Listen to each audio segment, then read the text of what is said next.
Oke, saya mohon Anda simak dulu video dari Prof. Rias Rasid dan Pak Abraham Samad dalam podcastnya sejenak berikut ini. Prof. Rias melihat ini di antara presiden-presiden Republik Indonesia, memang Jokowi ini mempunyai sesuatu yang beda ya? Sesuatu yang beda, saya menyimpulkan bahwa dia adalah presiden paling buruk sepanjang kita miliki sepanjang sejarah. Ya. Siapa yang lebih buruk dari dia? Ya, coba sebut aja siapa presiden yang kita anggap buruk sebelum dia. Lalu bandingkan, kan beda dong. Yang berani berbohong itu luar biasa. Kebohongan mengenai SMK itu. Sampai sekarang belum pernah dia perbaiki. Belum pernah dia minta maaf bahwa saya telah membohongi kamu mengenai SMK. Itu wawancara khusus, Pak. Oleh satu stasiun televisi. Mengenai sudah sekian banyak orang memesan, sudah ribuan orang memesan itu. Dan Anda yang mewawancarai, Anda kalau memesan sekarang sudah terlambat, perlu 2 tahun. Itu kan sangat meyakinkan Pak waktu itu. Jadi kebohongannya luar biasa. Dan hanya orang yang sakit jiwa yang bisa berani berbohong seperti itu. Ini menarik. Itu kalau orang normal tidak mungkin, Pak. Itu risikonya besar sekali. Ini menarik nih pernyataan Prof. Rias. Jadi kalau orang normal hampir dipastikan dia tidak akan berani berbohong luar biasa. Tidak berani. Tidak berani, kan itu menyangkut konsekuensi sosial, psikologis. Psikologis dia akan dicap sebagai pembohong, dan itu beban paling berat, ya. Dan konsekuensi sosial dia menjadi orang yang tidak bisa dipercaya lagi. Tapi untung baik bangsa Indonesia ini masih mau hormat sama dia setelah berbohong itu. Jadi memang bangsa kita juga masih pertanyaan besar kan. Jadi kita ini belum membentuk satu peradaban kerakyatan yang memberi harga diri pada bangsa. Bahwa bangsa ini harus anti kebohongan. Bahwa bangsa ini harus sensitif terhadap kemungkinan penipuan penguasa. Apalagi terhadap kejahatan-kejahatan yang konkret. Seperti penindasan, atau penganiayaan. Itu tidak perlu sekolah tinggi-tinggi kalau itu. Tapi kalau menyangkut kebohongan, ini kan perlu ada sensitivitas. Kalau Anda punya intelektual secara minimum saja, Anda masih tersinggung dibohongi. Ya tahu? Oke, jadi berarti kalaupun kita ini punya kemampuan intelektual di bawah, seharusnya kita sudah tersinggung ya Prof. Harus tersinggung. Kok ada orang membohongi kita secara terbuka gitu? Oke, kan ini menarik nih Prof. Kelihatannya apa yang dilakukan Jokowi ini kalau menurut Prof. Rias nih dari kacamata ilmu politik dan ilmu pemerintahannya, bahwa orang ini kan sebenarnya tidak layak memerintah ya? Sangat tidak layak. Ya ibaratnya ya, jadi camat aja tidak bisa. Oh gitu Prof. Ya, camat itu kerja keras, itu punya harga diri, punya kemampuan untuk memimpin. Ya. Ini negara Pak. Tapi kenapa dia bisa melanggar sampai 2 periode Prof? Itu yang saya bilang. Jadi saya mengatakan pada podcast yang lain, saya pernah mengatakan bahwa saya itu sampai sekarang belum bisa membuktikan, tapi saya sangat mencurigai ada satu konspirasi besar, ya, atau ada satu sindikat besar yang bekerja untuk menempatkan dia. Ya, setelah jadi wali kota, menjadi gubernur DKI, menjadi presiden sampai 2 kali, itu tidak mungkin adalah hasil dari kehebatan dia sendiri. Ini ada satu konspirasi yang bekerja, yang Anda tidak pernah bisa tahu. Sama dengan kecurigaan saya, bahwa selama menjalankan pemerintahan itu, ada bayangan, ada tim bayangan yang bekerja. Ya termasuk memaksakan pemindahan ibu kota itu. Itu bukan dia pikiran sendiri, dia mesti ada sesuatu tim bayangan yang bekerja untuk itu.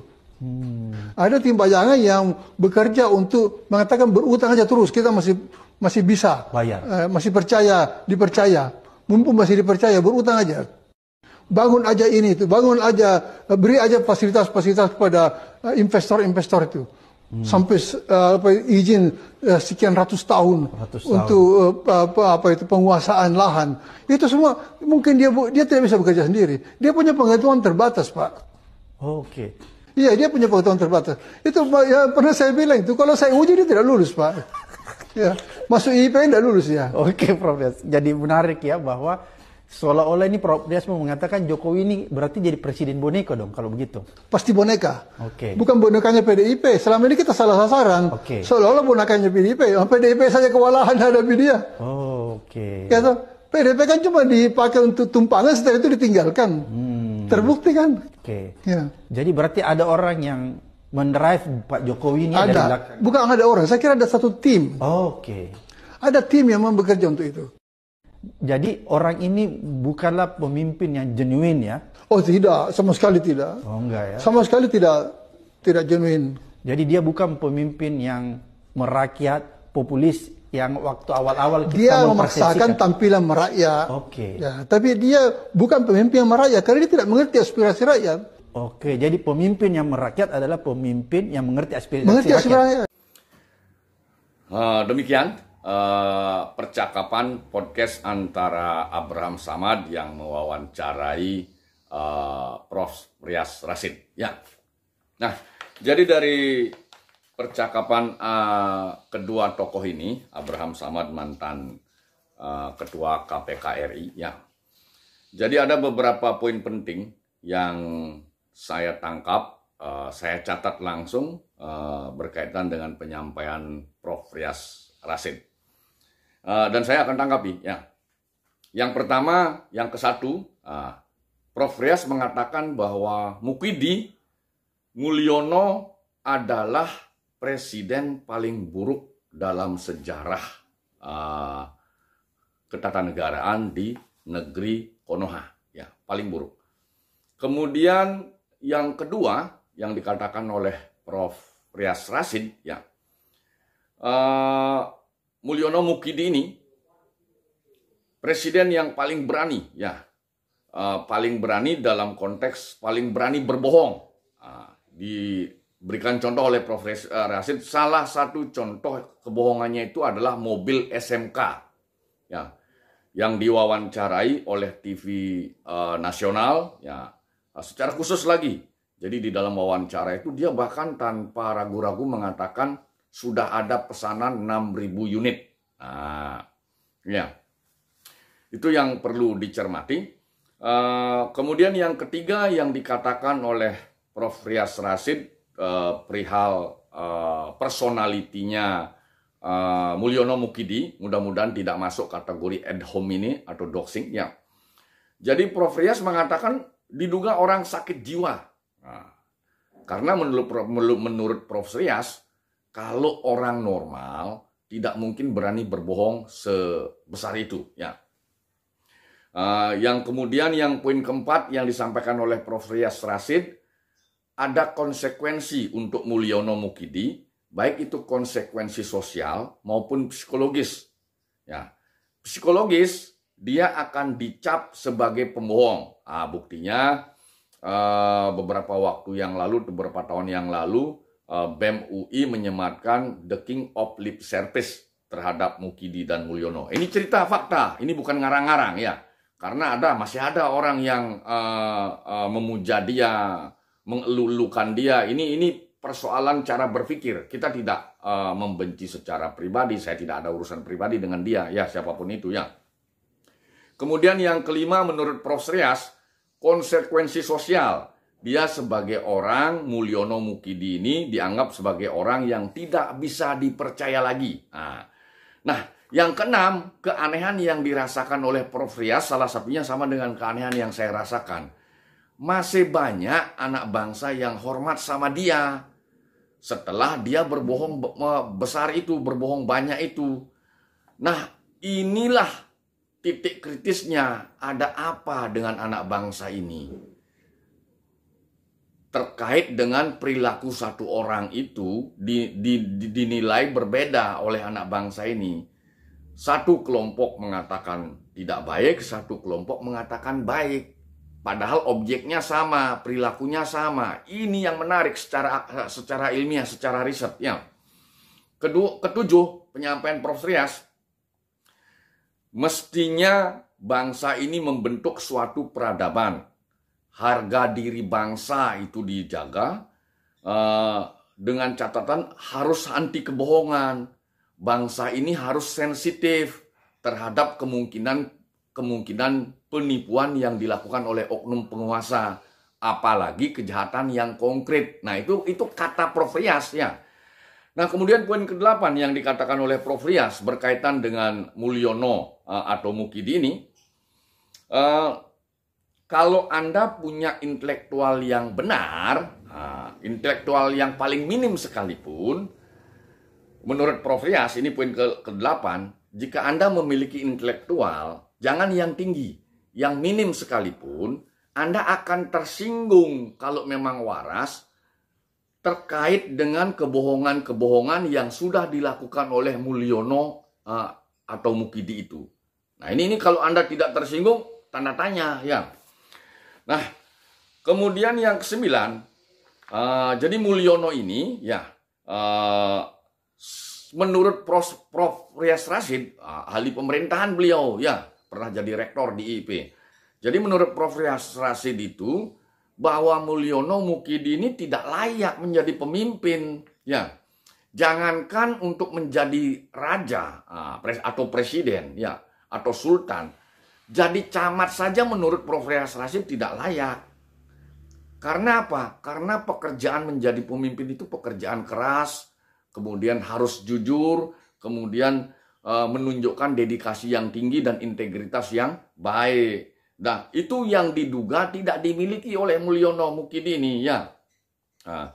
Nah, kemudian poin yang ke-10 yang disampaikan oleh Prof. Rias, beliau menduga ada konspirasi besar yang sulit dibuktikan oleh beliau. Makanya menduga ada konspirasi besar, ada tim khusus yang memang sudah merancang tampilnya Mulyono Mukidi ini mulai dari level wali kota, gubernur, sampai menjadi presiden. Ya, jadi kemudian yang 11, tim bayangan ini memang diduga sudah bekerja jauh-jauh hari sebelum meng-hire dia, mengadvokasi dia.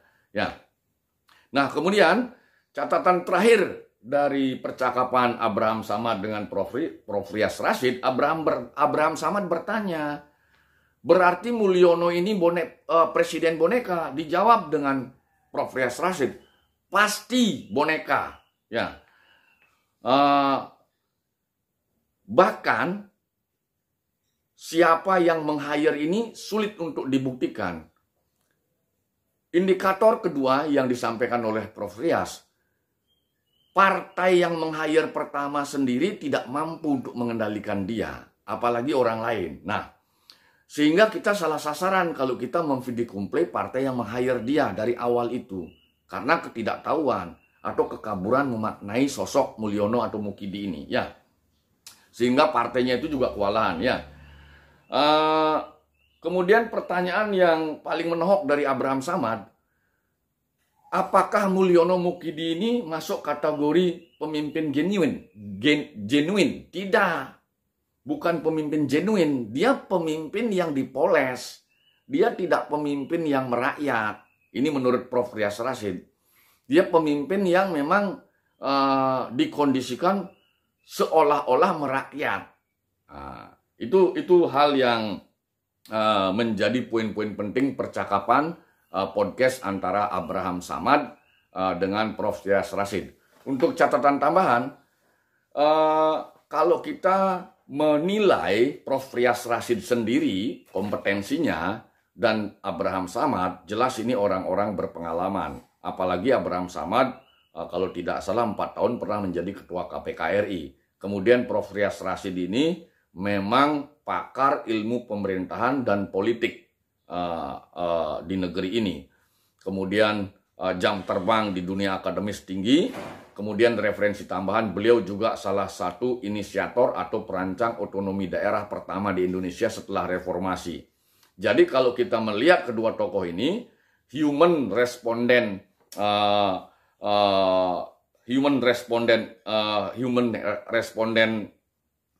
yang valid dan human instrumen yang valid berkaitan membahas tentang kepemimpinan atau munculnya Mulyono Mukidi ini menjadi pemimpin itu. Ya, jadi mereka ini kompeten untuk berbicara itu. Berbeda halnya seandainya kita tanyakan kepada rumput yang bergoyang atau orang-orang yang nggak ngerti tentang pemerintahan dan politik. Nah, ini yang berbahaya. Jadi penentuan human respondent index itu penting. Human respondent yang valid itu penting. Ya. Nah, kemudian berkaitan dengan pembahasan kepemimpinan Mulyono dan Mukidi atau Mukidi yang disampaikan oleh Prof. Rias Rasyid tadi, saya tergelitik kalau tidak salah kemarin saya ketemu salah satu tokoh di Bali yang saya sendiri kaget. Karena apa? Karena ternyata beliau sangat mengagung-agungkan, masih memuja Mulyono Mukidi ini. Tapi saya catat apa statement-statement beliau itu sehingga memberikan apresiasi yang positif terhadap Mulyono atau Mukidi. Saya berusaha untuk netral. Nah, ada 4 catatan kritis yang saya tangkap dari ucapan atau percakapan dengan seorang tokoh di Bali itu. Yang pertama, dia mengatakan bahwa orang-orang yang menggugat, meributkan ijazah S1 Mulyono Mukidi itu kecenderungannya adalah orang-orang yang kecewa karena tidak dapat jabatan, tidak kebagian jabatan, atau tidak dapat proyek. Saya mencoba untuk netral. Benarkah demikian? Ya. Nah, komparasinya, pembandingnya, saya coba diri saya. Apakah saya menginginkan jabatan ketika saya mengucapkan kebenaran-kebenaran itu? Tidak.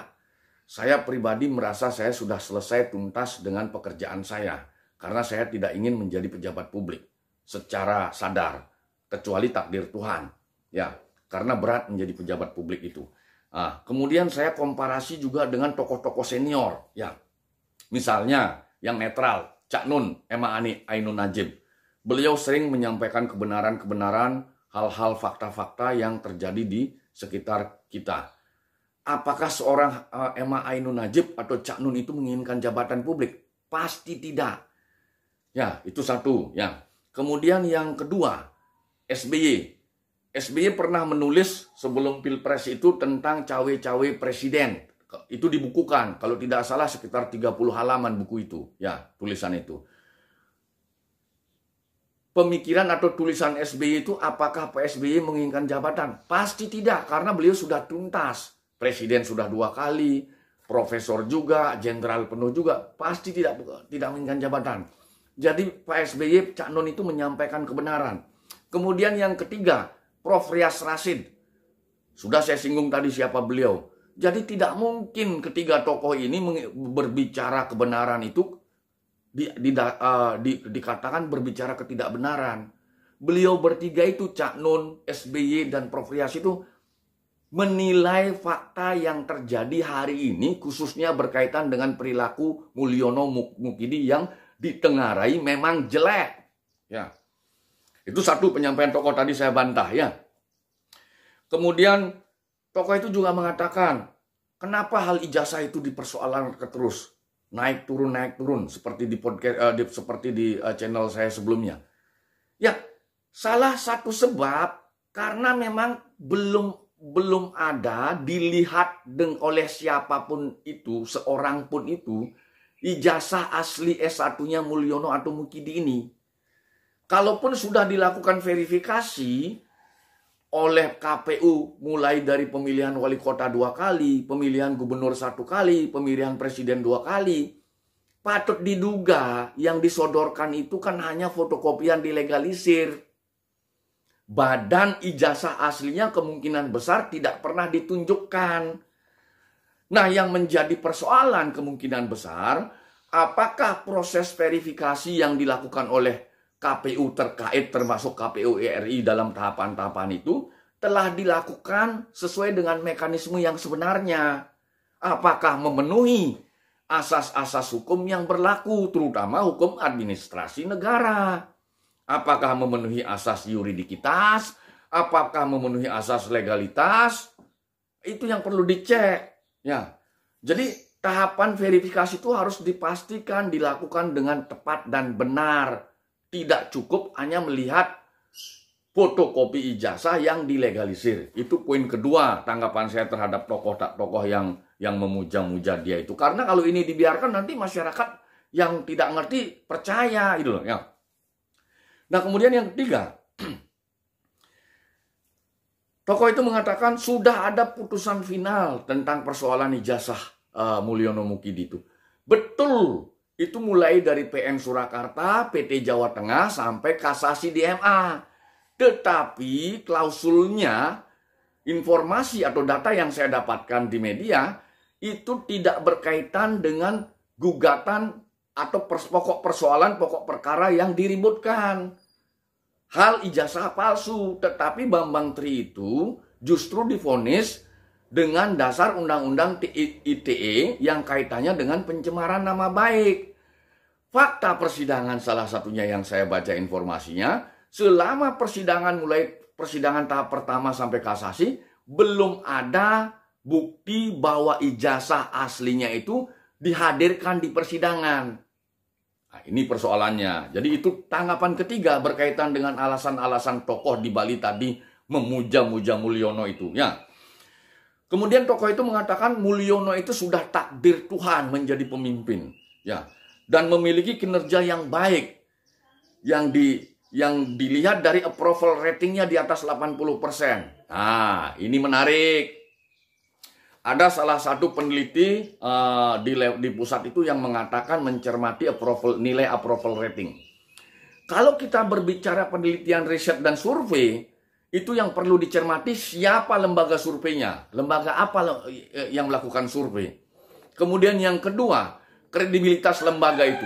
Yang ketiga, kredibilitas orang-orang yang ada di dalam lembaga itu, terutama yang melakukan riset atau survei itu. Ya, karena kesalahan menentukan jumlah responden, kesalahan menentukan personel responden yang tidak ngerti tentang tata kelola pemerintahan, yang tidak ngerti tentang layanan publik yang diberikan oleh institusi publik, bisa memberikan hasil yang bias.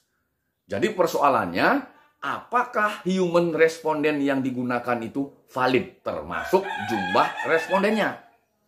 Nah, saya pribadi berkaitan dengan statement tokoh tersebut yang poin keempat ini tentang approval rating itu, saya justru pertanyakan metodologi dan jumlah responden, kemudian human responden yang digunakan apakah valid atau tidak. Jangan-jangan yang dijadikan responden itu adalah para penerima BLT atau para penerima Kartu Indonesia Pintar, Kartu Indonesia Sehat yang tidak paham tentang persyaratan-persyaratan layanan publik, tentang tata kelola, bagaimana melakukan manajemen pelayanan publik yang baik. Nah, itu mungkin hal-hal yang bisa saya sampaikan berkaitan dengan penilaian Prof. Rias Rasid di dalam podcastnya acaranya Abraham Samad, hal tentang kinerja Mulyono atau Mukidi. Anda bisa cek itu di media mainstream maupun di media sosial. Banyak sekali persoalan yang orang-orang yang saya tengarai pikirannya itu tidak pernah logik, tidak rasional, hanya cinta buta, selalu mengagung-agungkan Mulyono Mukidi. Dan yang lebih berbahaya lagi, jangan sampai ada Mulyono Mukidi Junior. Hancur semuanya. Ini saya bawakan contoh salah satu bukti dari media mainstream. Anda bisa baca. Ini majalah Tempo. Silakan kalau Anda mau nyari baca, makanya sumber-sumber informasi atau data itu harus Anda gunakan yang terpercaya. Demikian yang saya sampaikan, kurang lebih saya mohon maaf, saya tutup dengan menyampaikan Pramesanti. Om Santi Santi Santi.